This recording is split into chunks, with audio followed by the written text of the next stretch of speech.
Un sablier figé. Une vie en pause.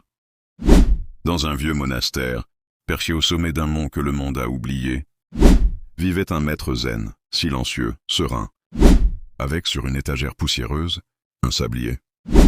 Un sablier qu'il ne retournait jamais. Les grains étaient là, suspendus à mi-course, comme une prière jamais achevée, comme un souffle retenu.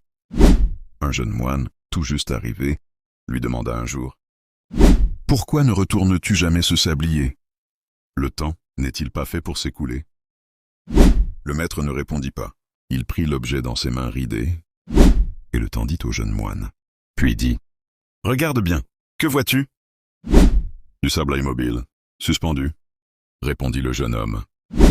Le maître sourit, puis il dit « Et pourtant, c'est bien du sable, et c'est bien un sablier. » Il le posa au sol, doucement. « Ce sablier me rappelle ceci. Le temps existe, même quand je choisis de ne pas le fuir.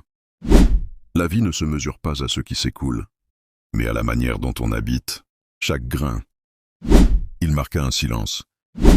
Il y a ceux qui courent pour retourner sans cesse leur sablier. Et il y a ceux qui le regardent sans bouger, jusqu'à en comprendre le sens. Le jeune moine ne répondit pas. Il resta là, les yeux posés sur le sablier. Et dans cette immobilité, il entendit, pour la première fois, le vrai bruit du temps. Pas celui qui s'écoule, celui qu'on n'entend que quand on arrête de courir. On croit souvent que vivre, c'est remplir ses journées. C'est faire, bouger, accomplir. On croit que le sable qui coule est le seul temps qui compte. Mais il existe un autre temps. Le temps du silence, de la pause, de l'écoute. Le temps qui transforme l'intérieur, sans faire de bruit.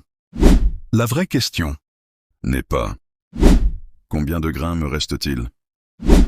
mais plutôt « Suis-je là ?» Pour chacun d'eux,